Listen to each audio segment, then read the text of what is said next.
It looks like Dan's on mute. Are you on mute on purpose? Or do you need Josh to come over there? No, I was yelling at Okay. All right, so the first thing on the agenda is items related to the COVID-19. Thank you, Madam Chair. Good evening, everyone. Kind of, our second meeting that we're doing this way. Welcome to the public as well. As a reminder, on every agenda item for votes, it'll have to be a motion and a second. Please state your name as you do so, and then a roll call. The chair will just call out your name for a yes, no, or abstention. And then before the votes are taken, we have to allow for public comments from anyone who's an attendee if they so wish to participate, especially if it was so that's just some clarity from the last time before we actually take votes. So the membership, the committee makes discussion first, and you can open it up, and then you take a motion, make a roll call. So I wanted to bring Matt Wells, our business manager, into this discussion just on food services. Matt, if you could just give the committee a quick update on some numbers from today and what we're starting to see, and then also in general thoughts on food services with some changes that we're making with helping seniors and residents in the town, including a couple of items for a couple of situations where we're actually delivering. So we started this week. We've been serving students. This week we actually had senior citizens start coming in, and we've been serving. We're right around 15 senior citizens each day. So anybody, we put the call out, and it's contact with Beth Rossi. She's shared that both on Facebook and with people who might be in need. We have about 4 families right now that we're delivering to. So we're working with the emergency management crew and get them to help us with deliveries. We're going to continue deliveries as long as people are asking us for that option. We're happy to do it. We do have some people who don't have cars, some folks that are actually quarantined. So we'll make sure that our folks are safe when they're dropping it off in the deliveries. I think today we're close to 300, I think, Right. In our total numbers. 300 meals a day? 300 students served, or people served. A day. So today we did about 1,200 meals today, because today is a double day. Right. Where we give them food for today and tomorrow.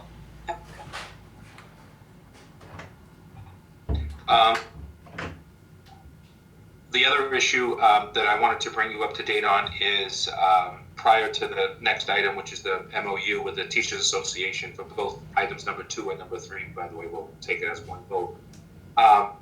We are releasing and sent to you just earlier our Norton Public Schools remote plan, and also the guidance that we have that we basically use for what our staff is doing and not doing. It's pretty thorough. I would, in terms of what we're trying to articulate to everyone, starting with the idea that this is not your traditional process for teaching and learning, and I think all of you know that. We've also attempted to, and this is really up to the committee, we've put together a cover letter that we would like, the union has agreed to sign off, and myself, and we would like the chair to sign off as well. That just, it's an understanding that between the school committee, the superintendent, and the Teachers Association, that we're all on the same page about what's happening here. And the reference of the letter basically introduces our Norton Public Schools plan for remote learning as defined. And then the PDF for the actual remote learning plan and the portrait of a graduate are right in our commentary. I think it's really important to have a clear message, because whatever we do, as you all know, from district to district, community, classroom to classroom, there's going to be huge comparisons that are going to take place, and which is fine, but there's got to be a clear understanding that this is not a traditional school day. That's all right, Dawn. If you can't hear us, we'll take care of it. Of course, you just didn't hear that. The biggest issue for me that I see going forward is that people clearly have an understanding that the day-to-day operations of schooling and education is not what this is about. There's a lot of confusion within the real world that if you have one-to-one, then that must mean you are learning digitally. I think it was very clear guidance that was given that this is about remote learning because there's opportunities. There has to be different opportunities. And let me just comment on that. Today I met with 16 high school students along with the high school administration at 4:00. And first of all, the sincerity of our students and how straightforward they are was fantastic. And I know earlier Carolyn was on there with us. I'm just gonna let Donna know. Donna, it's okay. We'll take minutes. One of the students made a comment about the issue of, in a particular part of town, she has interviewed some students, and because of the way the internet is hooked up over there, students are having a hard time getting online. So in other words, if you have 10 students all trying to get online at the same time, it's really not working well, and it's taking longer for them to get online. I thought that was a great piece of information and something I'm going to take up with the administration tomorrow. Well, I see if think we can reach out. I think it's happening to even people that have internet, because we've been having Yeah. problems at our house. And what I've found is that, especially with phone calls, if somebody has something different than the system I have, my messages take 3 and 4 times to go through, or I completely lose the call, or I just think it's a whole taxing on the entire system because everybody's on it. I just thought it was really kind of cool that our students took the lead and just bringing that up and saying, my concern is that this is what I'm hearing from other students. She had interviewed them, is what she had said. So, and the other thing that's important is that we're going to have to try different ways to get out. The number one thing that I want to do is phrase the conversation around equity, around mastery, and around creativity. And by equity, I mean we should be able to hit every student in some way, shape, or form, either through the idea of internet and a Google conference call, or Zoom, or a phone call, or an email, or something. We have to make sure that our students don't feel that there's no adult that they typically see on a regular day not available to them, regardless if it's a teacher, a counselor, administrator, whatever the role is. And we have a process internally that if, in fact, teachers aren't hearing from students, we'll make those decisions. We've already done one where we had our SROs did a safety check at the home just to see what's going on, and we figured out that things were fine, they just weren't responding. So that's kind of the update I had. So that you also know, I've also had Monday. I also had a conference call with the town hall with Mike Units and all of the department heads, and we just kind of went through some of the priorities that we're trying to establish to make sure protocols, which also included that through Wade's office, we provided the Norton Police Department and Norton Fire Department with our electrostatic machines with the chemicals in them so that they can spray their cars. And I think you've seen some pictures of that on social media. Yeah, that was on Facebook. So anything to try to keep our first responders safe. I'd also like to give a big shout out to both the LGN, because I know I saw something that they had done. I apologize if another school did it, but the whole NPS system, even though that video was 13 plus long, I watched every second of it, and I'm sure that a lot of our kids did too, just to see their teacher. That was fabulous and a great job, and kudos to all of those teachers who took an interest and got involved with that. I'm sure I can speak for all of us, appreciate that. It was awesome. Joe, it keeps cutting in and out for me, so I'm not sure if you already said this. I think it's awesome that can you hear me? Yeah. Okay. I think it's great that student mentioned the whole internet issue, because I think going forward, it might be worth, when you guys email the students and the parents, to make sure people understand that if that is a problem for them, that they won't be penalized. Because I think it's already a stressful situation for kids and parents right now. And if some kid's trying to get onto a Google Classroom or something because something is taking place as far as a class, and they can't because of internet, I would just hate to see some kids that are already feeling a lot of the anxiety to stress that they're going to get somehow penalized if they're not involved. Well, I can hear again now. Keeps coming in and out too. Yeah. Sherry, in response to your comment, I think this is the reason why the issue of equity and all of that is so important. The same student that made this comment today about another side of town is also a student whose internet just went down, and she actually went across the street to a friend's house to come in onto the conference call with myself and the administration, and then she knows she's getting internet by the weekend, so she was like, I'm going to be fine. So imagine, we have winds coming in tomorrow potentially, or rain. We all know what happens in Norton every single time it rains or there's some wind. Lights go out, trees come down and all of that. That's going to have an impact where at the high school and middle school and the Yale, students come from all different parts of town. So trying to, have something going on in your fourth grade classroom and the internet's down or so on. That's the reason why remote learning and alternatives is going to have to be what we try to do every day.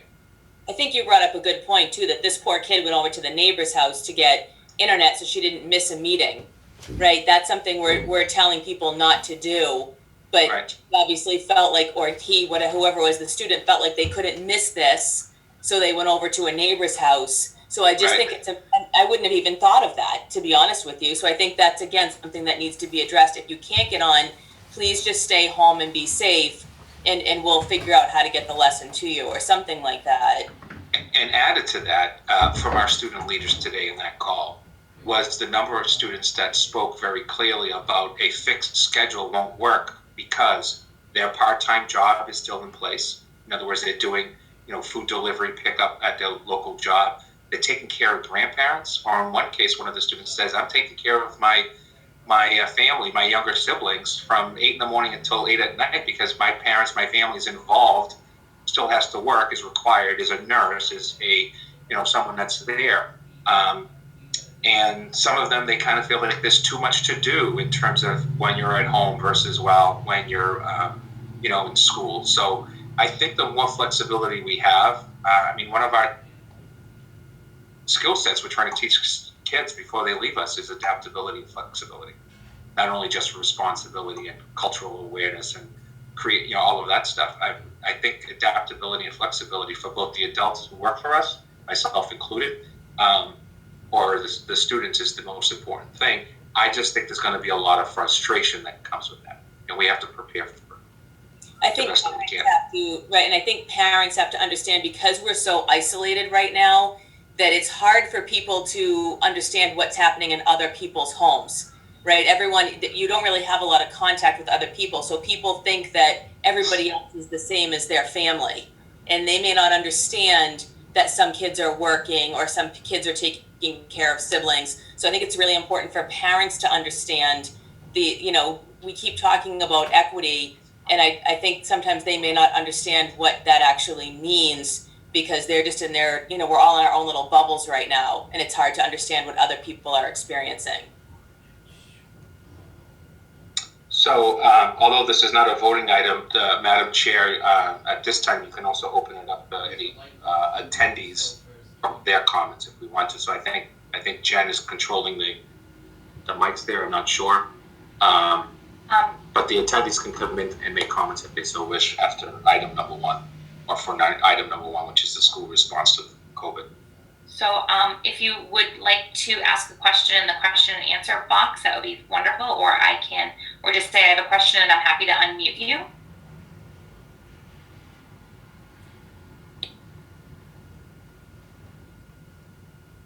Nothing? No, and I'll keep my eye on the question and answer box if something comes up. I know sometimes it's challenging for people to navigate. Yep. Yeah. Can I just add one thing? I just wanted to say I had sent Jen and also you, Dr. Bayetta, yesterday an email that I was on sort of a workshop that the Brazelton Touchpoint Center did with the Sesame Street workshop. And they're two pretty amazing organizations when it comes to caring for children's emotional health.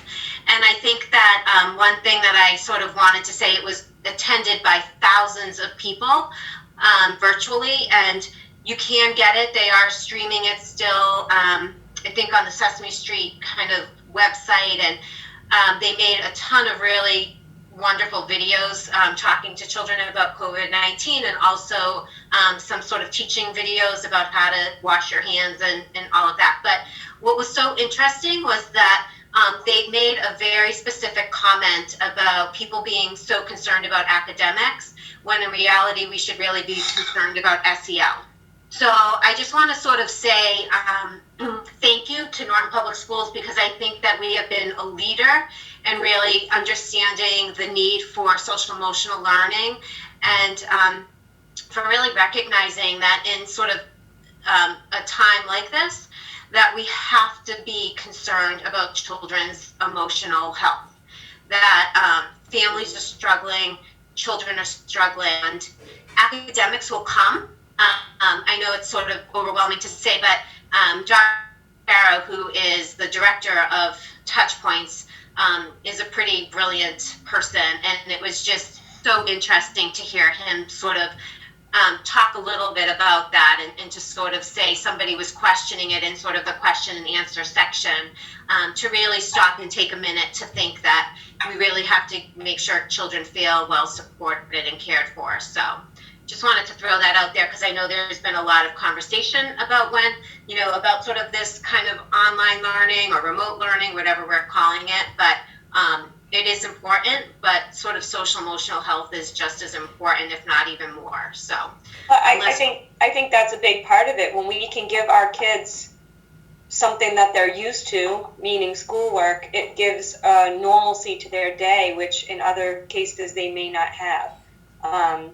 So I think even getting any kind of learning out there, whether it's remote learning, whether it's whatever we can give them. Because I know when I had my niece and nephew at the beginning of this, I said, okay, we're going to do school now. And they both just, okay, and it was just part of their day that they're used to doing. And I think without the normalcy of that, you turn to chaos, and then they feed off of everybody's emotions that are around them. I think without something to give them purpose, I think with them having purpose, it keeps them grounded, no matter what it is that we're giving them. I hear what you're saying, Kathleen, but I also know that there's a lot of parents who have been trying to sort of be the school teacher. Oh, yeah. And there's a lot of eye-opening right now. Well, they're not doing well. So it's a huge challenge and a huge struggle. And I don't disagree that routines are important for children, and structures are important for children, and sort of regularity and consistency is important. I think, though, sort of as Sherry said, if we have children who are anxious or concerned about getting online, about completing assignments, about anything that could potentially go wrong, about parents who are anxious about financial stability, about their work. I mean, the list goes on and on and on. And I think the question or the point isn't that we shouldn't do it. It's just that we need to make sure that we're balancing it. We need to make sure that the children who are able to do it independently will probably be fine. The children who struggle with it in school in front of a live body, right. We're putting them in front of a screen. We're going to have high expectations for parents to really sort of monitor or somehow support that. It can be really overwhelming. So I'm not questioning it. I'm not suggesting it shouldn't happen, but I do really want to thank Norton Public Schools for being aware and thoughtful. I think sort of Vinnie Searcy really working on that social emotional piece, creating a website, offering support to children and families. I just think it all has to be somewhat equal in a lot of ways, because I'm not sure that every child in our district will be ready to learn. And I think you sort of mentioned that, Dr. Bayetta, sort of the children who are, or the students who are caring for their younger siblings or working or caring for a family member. I think that it just worries me that we will have children who are going to struggle. That's all. I mean, I think they're struggling now. I think on Monday when we start to incorporate this, we just have to be mindful. We have to invite children or families to have some form of a contact. That if they are struggling, if this is becoming challenging, if they're needing support or help, that there's somebody available to sort of talk to or to offer that. Is there any way that we can offer, so I know my neighbor works in Brockton and she had a half hour yesterday to go into her classroom and get whatever she could because they are going to start remote learning in some manner or form, and she was not given much information, so she just brought a suitcase and threw in whatever she could. Sure. I went with her in a car behind, and she handed me papers through her classroom. I went to the copy machine and copied as much as I could during the half hour while we were there. So she plans on sending stuff home because she knows in her economic classroom there isn't, and they are handing out Chromebooks today, whatever, but so she ended up sending home a lot of stuff. So instead of having all online thing, which we know our kids have the one-to-one, but without internet, that doesn't do anything. Is there a way that parents could reach out to say, it's not working, can I get a handout mailed to me or something? So the whole big picture of remote learning and why it's being called remote is that it has multiple options depending on the need of the student. So in some cases, it's a check-in like this. In some cases, it's a phone call only because there isn't internet availability. In terms of K-2, for example, we don't have one-to-one. And so what we're looking at there is putting onto our sites and all of our web pages and all of that, the actual downloadable. But we're also looking, and Jen has more information on this, we're also looking to uptick this to say, we're going to mail it, pickup time, an area where people can, just like we do with the food services, people come through and pick up their second grade packet or so on and so forth. So we're going to continue to work on those options and have them available. Some of the other thing, thanks to you folks, is we opened up email for 3, 4, and 5, which is going to, that'll be a little bit of a game changer as well in terms of communication. Again, because the students have internet, and where they don't, then we have to come up with plan B and better ways to be able to provide. So in regards to pre-K to 2, I have asked the classroom teachers to reach out to their families directly because they have the most contact with their parents and are more likely to be able to get a quick response from them. And we have a list of families that we are going to be mailing out their grade level handouts for next week. Tomorrow morning, Pam and I are going into the office and making the copies that need to be made, and we'll be mailing them directly to their homes. We also have school supplies available for families that may need them as well. So, for example, composition notebooks, crayons, glue sticks, scissors, loose leaf paper, because I know that sometimes in some homes that is not readily available. So we have made that statement as well, and we'll provide families with whatever they need in order to support learning in the home. Okay, well, So, since I've been cleaning, I have found 7 packages of index cards and at least 8 spiral notebooks. So if you need them, let me know. So this is a good transition for agenda item number 2, which is the MOA agreement for, it's both items number 2 and 3. You can take it as one vote because the Norton Teachers Association is also part of the paras are under them. So in terms of the contract. So we have a 19 item solely for this pandemic response based upon the governor's state of emergency that clearly outlines our expectations for our staff and ourselves, really, in this case, the Teachers Association.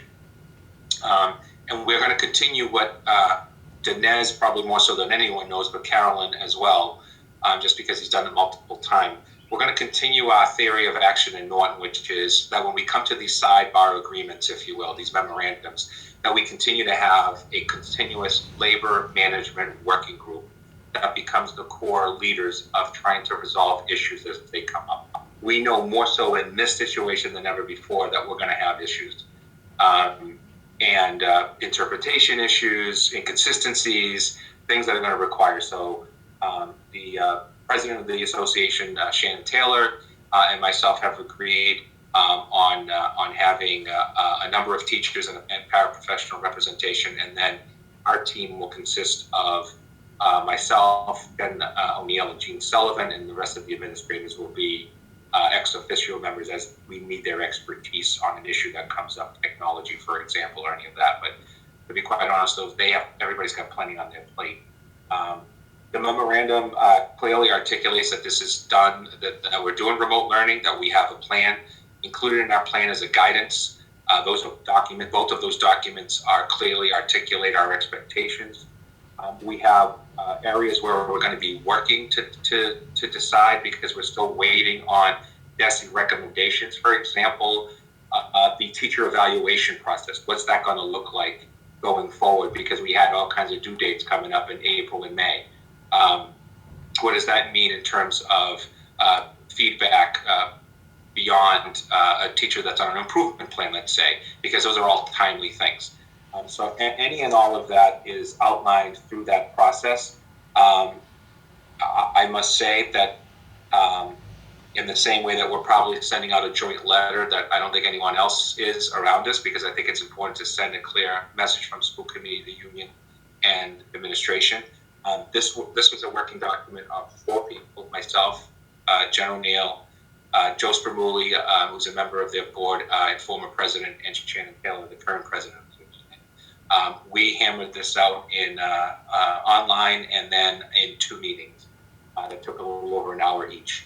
Of course, we all had our little side things going on with, talking to our own people and all of that. But it's a work in progress. It's not perfect, but I am recommending that you support the administration and the NTA's tentative agreement, which requires your vote for a memorandum between the Teachers Association representing both the teachers and the paraprofessionals. So this 19 bullet item here, this is just for this pandemic?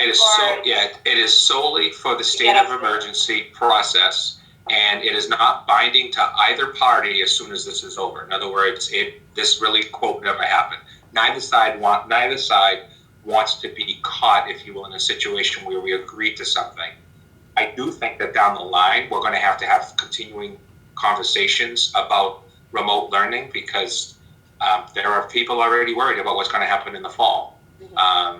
Especially if we don't have some type of a medical response, will we be spending more time remote learning in the future than we have in prior years until there is a vaccine and all of that stuff. So the number, I believe it's number 4 on here, that any employee has to disclose that they have it. So again, we're only talking about while we're out of school? Well, currently the agreement is under the state of emergency, national emergency of COVID, that they have to respond to me. They would have to respond to me regardless of this agreement, to be quite honest, but because it's considered a pandemic. But typically a teacher doesn't respond to me by saying, well, I've had the flu and I've been out. Unless they've been out more than 3 days, they have to have medical clearance to come back to work. In this particular case, the reason why that language is there is because the what's called, I'm just reaching out to get the right name, the Families First Coronavirus Response Act has clear guidelines for employees to take care of it in 6 different areas to actually be paid if they have the coronavirus themselves or a household member, to be paid up to their 2 full weeks without any questions asked. So that language is to protect, is aligned to the protection of the federal law to begin with. So that would protect them too if we did start doing online learning with webinars or however we're going to do it, and they couldn't physically do it because they were sick, that would protect them. Correct.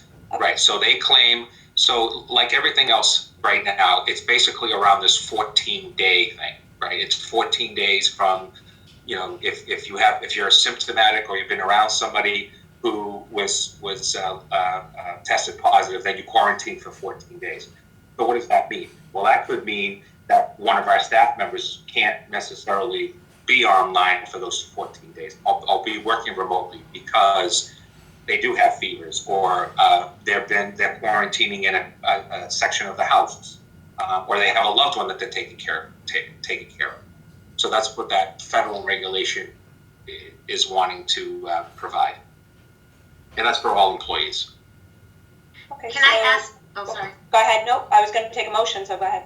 I just wanted to ask a quick question. So this is, memorandum is just during this sort of pandemic, Yes. but who determines when it ends? Is it when the state of emergency is lifted, or sort of? That's correct. Okay, That's correct. When the state of emergency is lifted and we're allowed, quote, to go back into our regular traditional workday, then it's a null and void document. so what happens, so basically it is when the schools are able to go back into session? Because what if they sort of lift it that we no longer have to sort of self-isolate, but students are still not in school? So it more that we have to, this is until teachers are allowed back into classrooms? Yes, this is the ability of schools being open to both children and staff, because we wouldn't open school unless the staff is able to go. So it's a timely, and we didn't put May 1st and all of that. We left it under the state of emergency as declared, and there was a reason for that, because we all know this may be going longer than May 1st. Okay, are there And any your other questions or No, discussion? you should take comments from the public at this time. Okay, are there any comments from the public?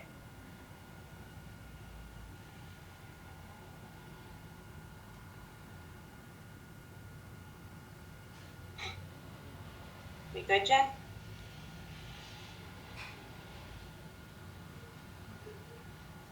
Yes, at this time, if anyone has a question, please feel free to raise your hand. Or, hold on, we have a question. Shannon, I'll unmute you. Okay, Shannon, you should be ready to talk. Hi, can you hear me? Yes. Okay, so I really truly wish I could express how proud I am of what we're doing here in Norton. I'm privy to lots of calls across the MTA and other things, but at the forefront of every conversation I have been having in the past 3 weeks, it has been the SEL. It has been what is best for kids, what is best for people right now. And I really just cannot express enough that we are doing such good things in Norton, and we're not just saying that we're saying it and this is what we're doing. We are totally walking the walk right now, and I really, truly, truly cannot express how proud I am of what we are doing. So thank you guys for listening to all this. Listening to your commentary has been just amazing, because I hoped that you all felt this way. I knew it. I knew you would. But just hearing everyone say it has been amazing. So thank you. No problem. Thank you, Shannon. Any other comments, questions? Hey, Kathleen, can I just respond to Shannon real quick? Yeah. On behalf of the entire school committee, Shannon, I'd like to thank you and the NTA for getting this done so quickly and seamlessly. I've been through negotiations a number of times now, and they're not always that easy. I know this is a special situation, but thank you very much for getting through this quickly.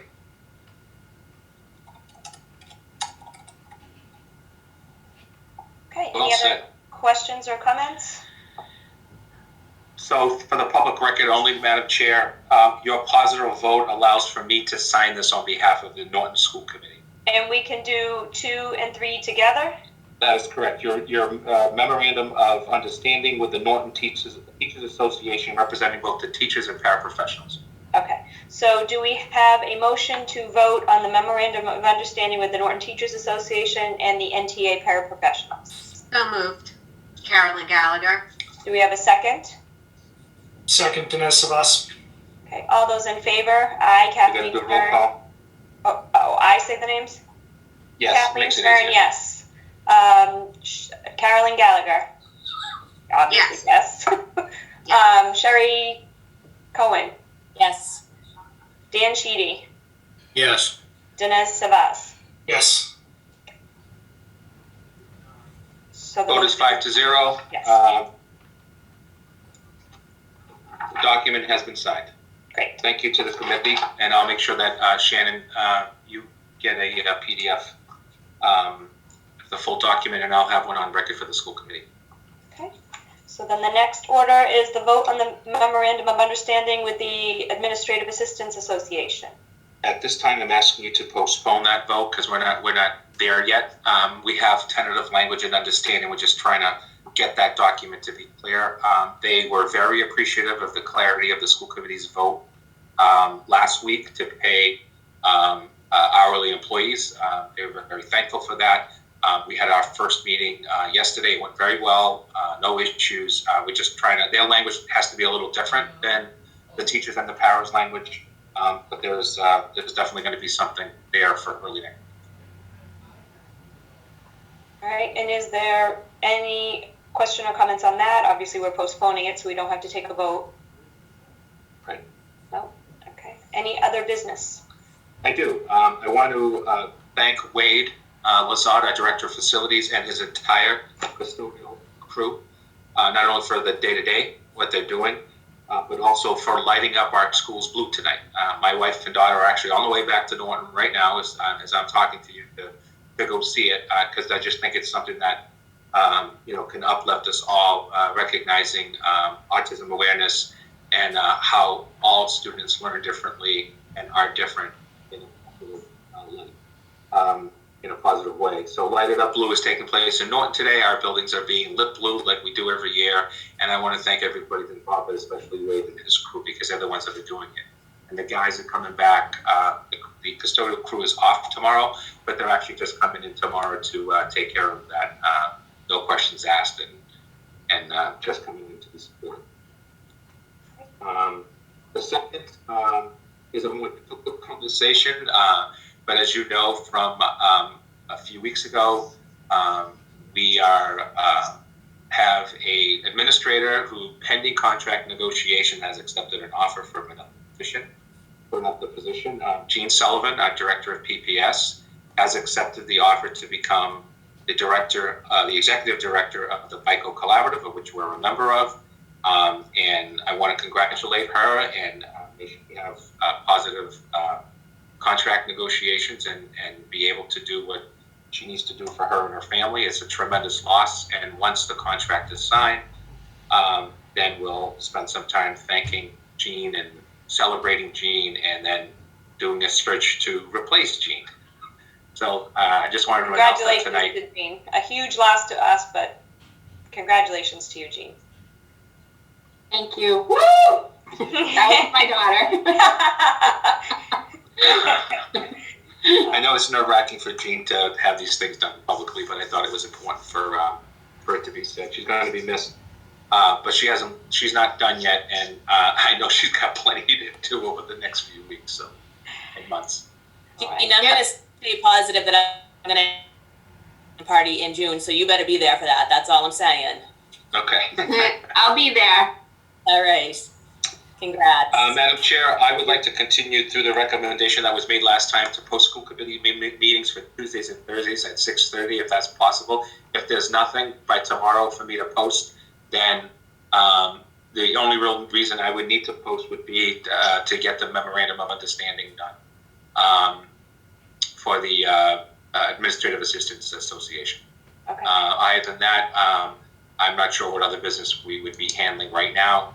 Most of it is emails that I can send to you that are A, not confidential, and B, not part of public record, could be received by anybody like I typically do with any emails that I send out to you folks.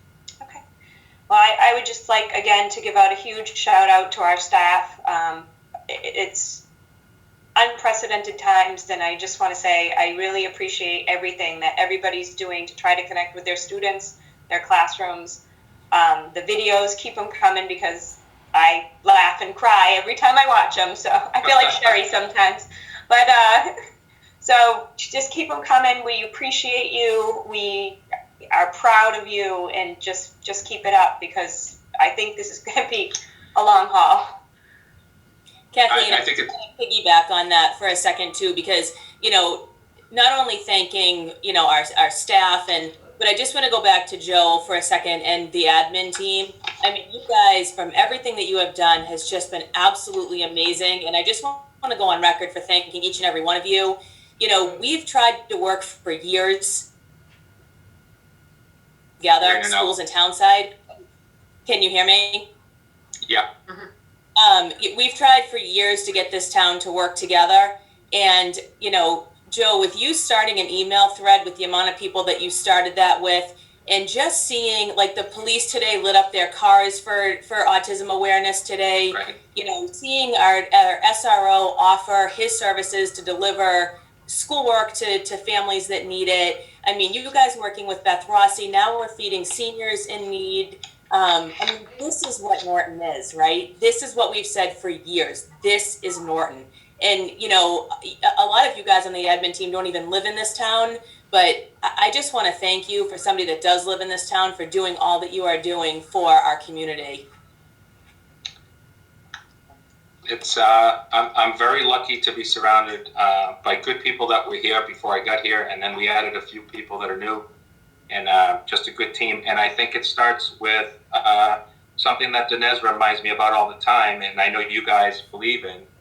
The day that he's the last one that hired me when I got here, and that is hire good people and things are going to be okay. Mistakes are going to be made every day. God knows I make them every day, but and then have these conversations aren't happening in the same way that Shannon said earlier about she hears a lot of things because she's a union president and she's dealing with the MTA and here's the I hear the same thing on my side. And then the two of us, and Joe Spravuli, the former president, would tell you, we just don't do it that way. And well, I've said for years, school committees don't work the way that we work. And I see that every time I go down to the conference. People are talking about 4-hour meetings and people who just want to hear themselves heard. And we don't work like that. And I think the reason why is because A, we all work well together, but B, we all work well with our administration too. Right. Alrighty. Can I You just, all have a great weekend.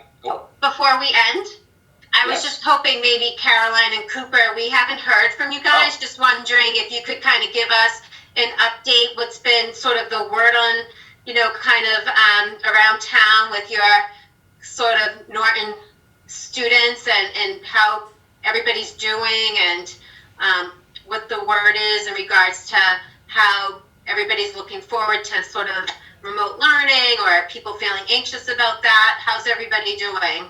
What are you hearing? From my side, from what I'm hearing, everybody's just happy to be able to do something finally.